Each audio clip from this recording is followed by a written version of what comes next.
Aujourd'hui, je vous amène à Toulouse. Pour une super bonne raison, on va chez Airbus parce qu'il y a la livraison d'un avion neuf, un Airbus A320 Neo au profit de la compagnie Tunisair. Donc je décolle tout de suite et je vous retrouve à Toulouse. Bon alors, qu'est-ce que vous en pensez? Est-ce qu'il est beau? Voilà l'A320 Neo de Tunisair, le nouveau. Aujourd'hui, enfin, j'ai réussi à faire ce fameux ferry flight. On va décoller aujourd'hui avec cet avion. Ici, on est au Delivery Center d'Airbus, c'est-à-dire que derrière moi, toutes les négociations qui sont en cours. Devant moi, hop, il y a les petits avions. On va descendre les voir tout à l'heure. Et donc, il y a des négociations. Jusqu'au dernier moment, ils sont en train de préparer, ils sont en train de vérifier. Les avions, ils ont déjà réalisé 2 ou 3 vols de contrôle à la sortie d'usine, validation par Airbus, puis validation par la compagnie cliente, donc en l'occurrence aujourd'hui Tunisair. On voit là les différents avions qui vont être récupérés, AerCap, Indigo, Tunisair et le nouveau AerCap qui est le lessor en bas. Donc voilà, ils sont en train de négocier, vous les voyez là-bas, avec Sami Blidi que vous reconnaissez, on a fait une interview de lui il y a quelques années sur la chaîne, je vous remettrai le lien, qui est responsable de la flotte, qui est responsable des négociations, parce qu'évidemment, acheter un avion, c'est des mois, des années de travail, de préparation, ne serait-ce que pour choisir tous les équipements, les mettre au standard spécifique à Airbus. Et après, chaque équipe ici se répartit. Les pilotes restent à l'hôtel jusqu'au dernier moment, parce qu'évidemment, il ne faut pas qu'ils viennent ici, qu'ils perdent leur temps, parce que leurs amplitudes sont limitées, donc il faut qu'ils soient tout à fait reposés pour pouvoir ramener l'avion. Voilà, et puis on voit qu'il y a quand même pas mal d'activité. Je vais aller descendre pour vous montrer ce qui se passe en bas. On est en dessous de notre magnifique Tunisair. Derrière moi, là-bas, vous pouvez voir, notamment un A350 de Singapore Airlines. Il y a des zones de lavage de l'autre côté, il y a plein de choses qui se passent toute la journée, il y a beaucoup d'activités. Et en fait, la procédure de transfert de propriété de l'avion du constructeur vers la compagnie aérienne, ça se fait ici. Regardez le winglet, évidemment. Quoi de plus représentatif de la 320 Neo que son magnifique winglet? Quand même super. D'ailleurs, est-ce que vous savez ce que c'est que les petits trucs qu'on voit derrière là? C'est tout petits trucs tout petits. En fait, c'est des dissipateurs d'électricité statique. Ça évite de se faire électrocuter quand on touche le sol. 3, 2, 1.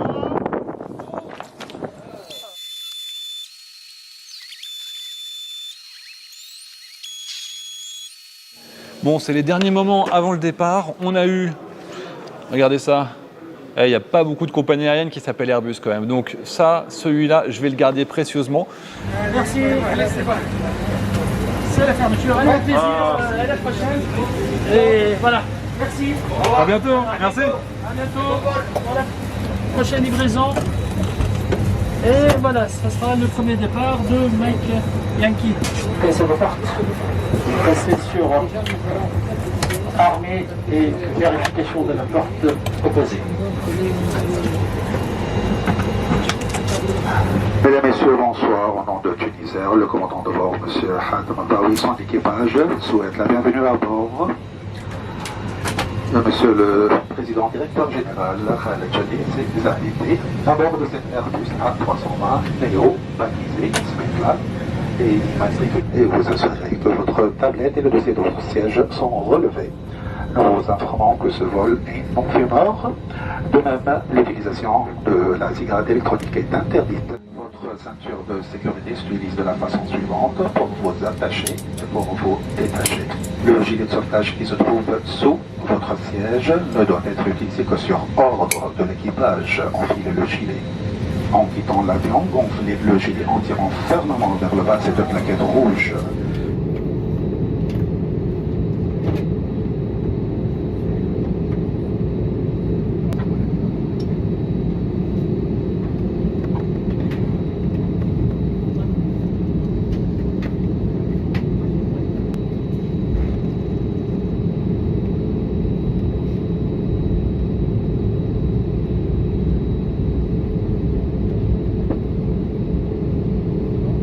إلى مطار تونس كرتاج الدولي إن شاء الله بعد ساعة و35 دقيقة من الطيران. الطقس جميل في تونس وأتمنى أن تكون رحلة طيبة. Mesdames et messieurs, bonjour et bienvenue à bord de notre nouveau Nice Spitler. Notre durée de vol sera... Il faut une caméra dans le cockpit là.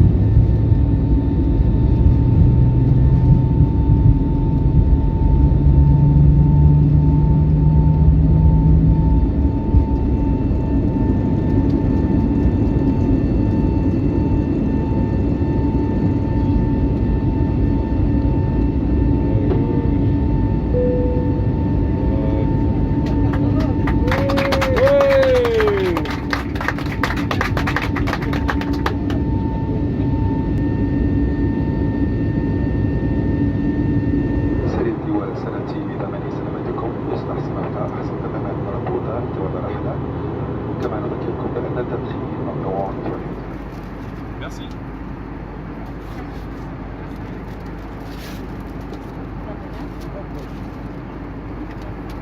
Bon, on profite encore une fois de ce coucher de soleil qui est exceptionnel, mais il y a un petit peu trop de reflets pour que je vous le montre réellement. C'est dommage, il y a une belle luminosité.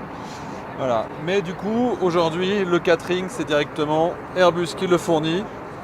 Il y a un petit souci, c'est les couverts en bois. Rassure-moi, après vous aurez des vrais couverts. Ça c'est Airbus qui nous file de la camelote. Hein. C'est ta faute? C'est toi? Que les avions ne sont pas En bois. en bois. Bon, tout est bien chez Airbus, mais les couverts en carton pour manger de la viande. La viande est bonne, hein. Mais les fourchettes en bois, non. Les couteaux en bois surtout. Ça c'est pour vous donner un petit aperçu du petit déjeuner qu'on a à bord de Tunisair en business. Alors, Samy, vous voyez devant lui, il vient de poser son téléphone. Quand même bien sympa. Nous sommes en train d'encourager nos passagers à se divertir à bord des vols de Tunisair avec leur équipement tel que Leurs équipements le téléphone personnels. portable, Bah ouais. les tablettes, etc. Et donc il y a ce système qui joint l'utile à l'agréable puisqu'on peut déjeuner et à la fois regarder un film offert par Tunisair par un système Wi-Fi streaming. Du coup, toi, tu es responsable de la flotte, c'est ça? Je suis le responsable de la stratégie donc, de la flotte de Tunisair depuis 25 ans maintenant. Ça fait combien d'années que tu prépares l'arrivée de ces nouveaux avions? Ça fait 5 ans qu'on est en train de préparer l'entrée en service des nouveaux Neo.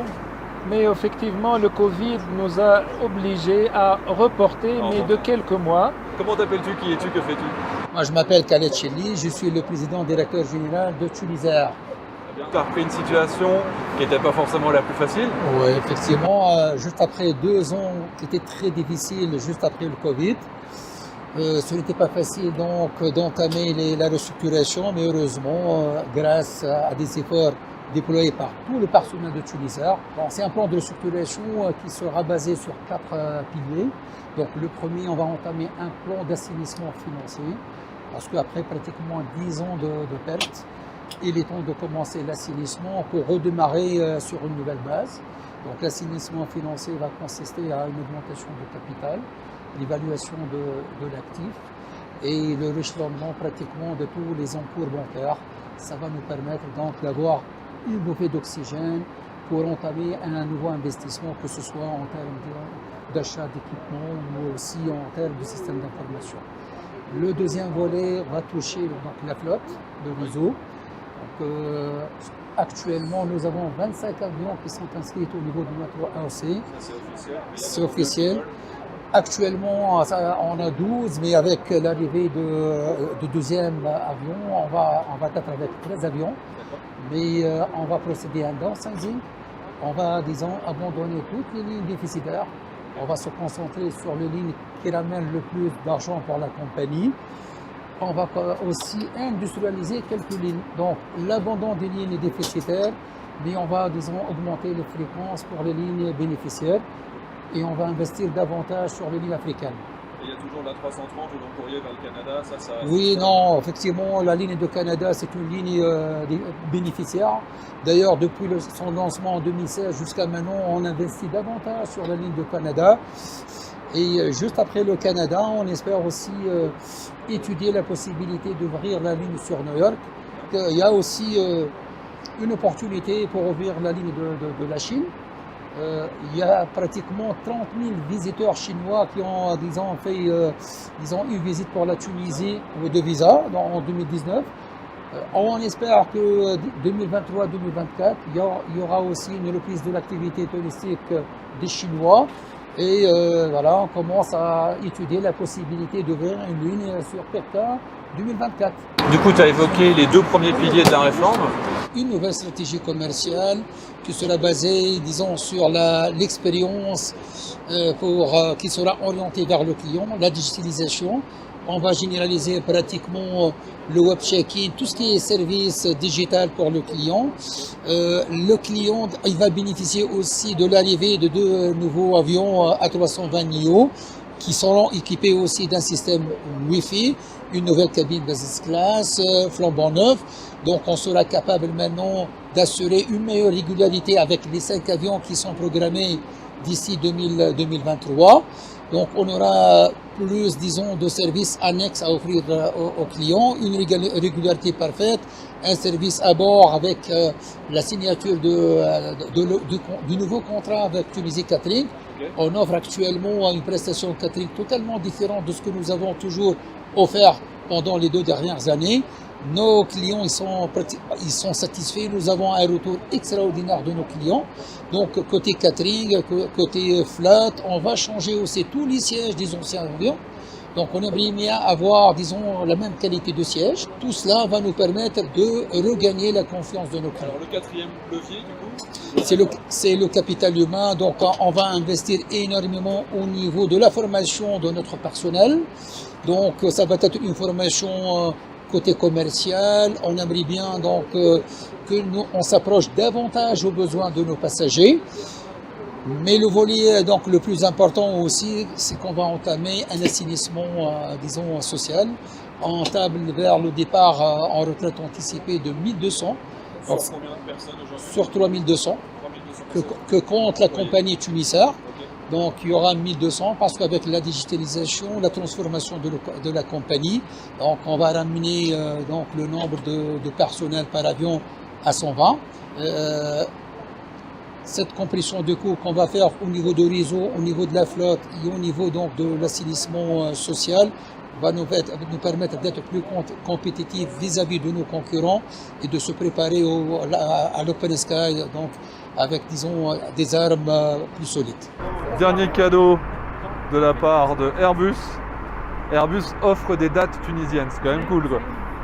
Allez, maintenant c'est le moment qu'on attend tous, on va aller voir le cockpit. Et ça, c'est quelque chose qui est devenu difficile avec le temps. Oh oh, j'ai cet honneur. En plus, on est accueilli par le directeur de la communication de Tunisair. Bonjour. Bonjour. On discute tout à l'heure. On discute tout à l'heure. Maintenant, c'est place au commandant de bord. Bonjour, commandant. Bonjour. Vous allez bien? Bien, vous-même. On est bien ici. Hein. Bonjour. Bonjour. Vous avez combien d'heures de vol tous les deux? Moi j'en ai presque 20 000. 20 000 heures de vol, waouh. Et vous? 15 000 heures de vol. C'est un des copilotes les plus équipés que j'ai jamais eu sur un vol. Super. Alors du coup, le Neo, pour vous en tant que pilotage, il y a des différences majeures de gestion ou c'est vraiment ISO, la 320 auquel vous êtes habitué? Quasiment la même chose, sauf quelques nouvelles différences concernant les manœuvres d'évitement entre les avions. C'est-à-dire c'est le TICAS avec auto-résolution? Voilà, c'est avec auto-résolution. Et on a le moteur RAM qui a été amélioré et qui donne beaucoup plus la possibilité à l'avion de faire une remise du gaz tout en respectant des contraintes opérationnelles, c'est-à-dire des pentes de montée, etc. Quand on exécute une manœuvre de remise des gaz, l'avion prend systématiquement 2 pieds de variaux pour éviter les obstacles dans la phase initiale de la remise des gaz, ce qui est très important pour la sécurité. Bien sûr. Et de la même manière, au niveau logiciel, peut-être qu'il y a l'Europe ou des choses comme ça pour l'atterrissage? Oui, il y a le ROI et l'Europe. Système qui nous permet de se rendre compte qu'on ne va pas atterrir sur la piste et s'arrêter sur la piste. Il émet des warnings. Donc en gros, en simple, en fonction de la longueur de la piste, de l'humidité, du vent, de tous les paramètres, lui il va définir si on a peut-être une altitude, on est trop rapide à l'approche et il va vous inviter à ralentir ou à faire une remise de gaz. Voilà, c'est pratiquement les deux grandes choses. Non mais c'est des petites évolutions de sécurité aérienne qui changent rien au pilotage en réel. Qui sont en adéquation avec les nouvelles réglementations et les nouvelles exigences de sécurité aérienne. Vraiment de différences majeures de point de vue gestion, sauf que les moteurs sont des moteurs de la nouvelle génération, des moteurs LEAP unité alpha, qui sont très performants, très bien. Alors bientôt, on va entamer le descente. Là, c'est les conditions météo devant vous. Voilà. à peu près. 1027. Le vent de 0,30 à 3 nœuds. Non.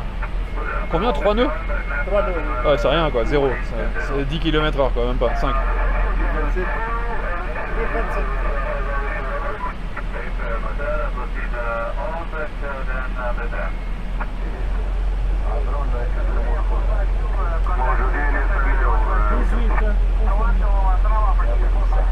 C'est quand l'HPA là, on est à combien?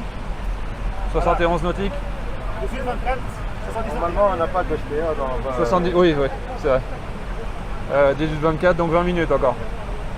Ok. Et on atterrit par le nord ou il y a un circuit d'approche?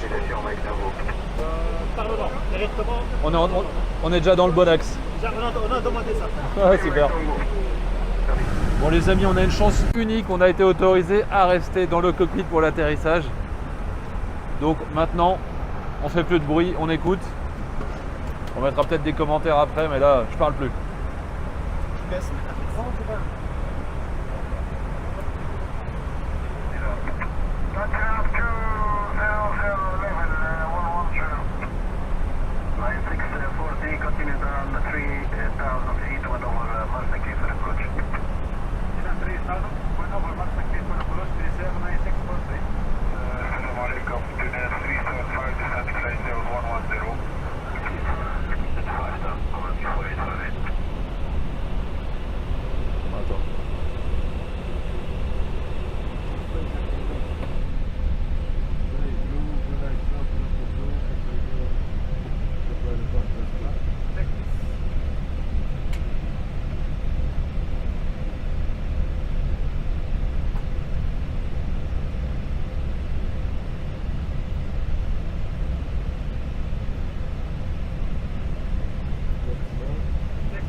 Check. Plus 3.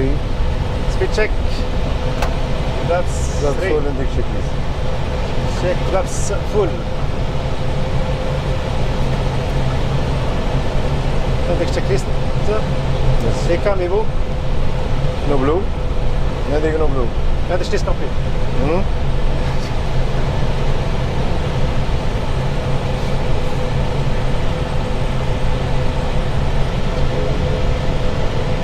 Dinner 563, line up and way, runway 01. Runway 01 to return 563. 2,064, Papa 2 is the confirmed everything. 1, Roger. No Grand Salam.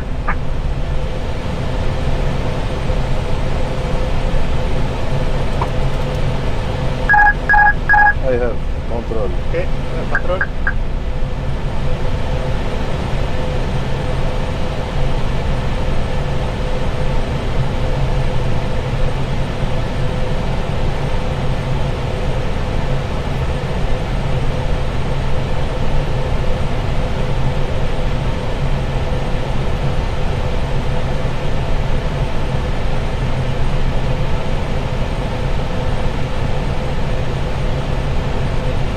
$500.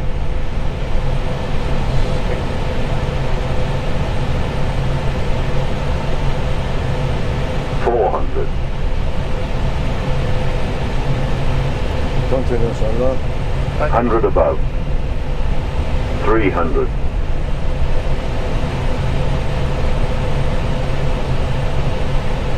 Minimum 200. Continue.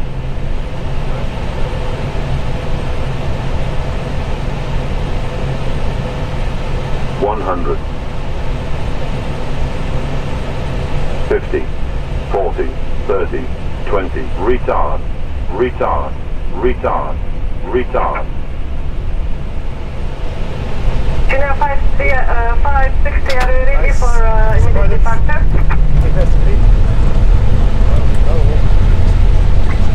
محلات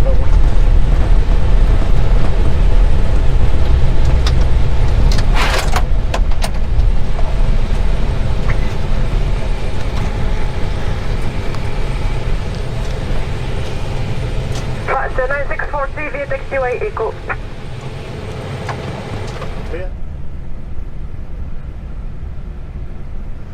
Les pompiers sont là, les amis.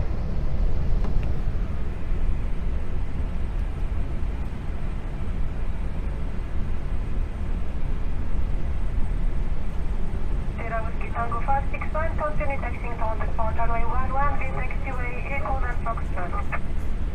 Yes, taxi runway 11 via Echo and Foxtrot with taxi work. Wouhou!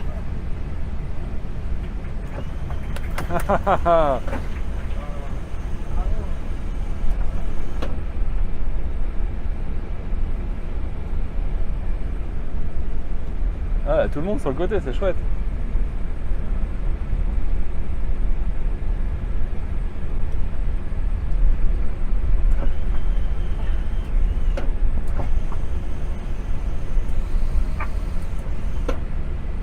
Bah, j'ai découvert un nouveau bouton, tu vois. Ah non, mais les essuie-glaces, je les avais jamais vus encore.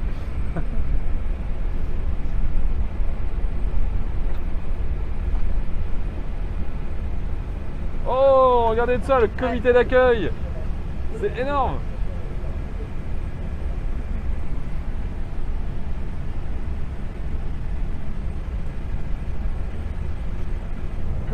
Coucou. Allez. Bim, devant nous. Vite s'arrêter.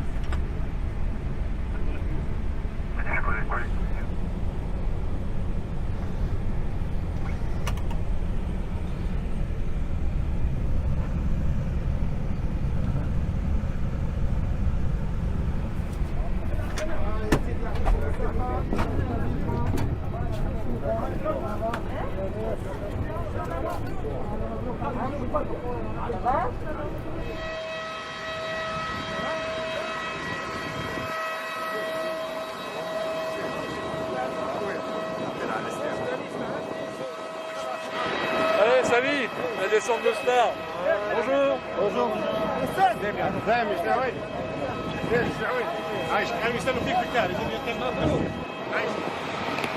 Ambiance fou. Franchement, l'accueil est énorme. Un excellent vol, les amis. J'ai pas de micro, j'espère que vous m'entendez. C'était top, cet avion il est silencieux, il est confortable. Bon là on a bien mangé, mais je pense que ce sera pareil demain, quand il volera réellement, après-demain plutôt, pour son premier vol opérationnel. Il manquait quelques petites options, par exemple le Wi-Fi. Le Wi-Fi n'est pas encore chargé, c'est-à-dire qu'il va y avoir des films et des petites choses en plus. Mais là on a eu vraiment tout ce qu'il fallait faire. Il est au top, franchement. Voyager, venir en Tunisie. Samy, un dernier mot? On est fiers de faire partie de Tunisair. Félicitations, merci. Les amis, vous avez vu le nombre de personnes qui nous accueillaient. Merci. Bienvenue. Les amis, j'espère que ça vous a plu. Franchement, vol dans le cockpit, l'atterrissage, truc de fou ici. On n'a jamais vu ça, c'était génial. Je me suis éclaté, cet atterrissage de dingue. Super soft, super clean. Le water salute par les pompiers, vu de l'intérieur, je crois que ça n'existait pas sur internet. Vous êtes les premiers à l'avoir vu. Franchement, je me suis éclaté. J'espère que vous aussi. Je vous dis à très bientôt pour de nouvelles aventures aéronautiques, les revues de presse, les simulateurs, les vols. Tout ce qu'il faut pour être heureux avec des avions. À bientôt. Ciao.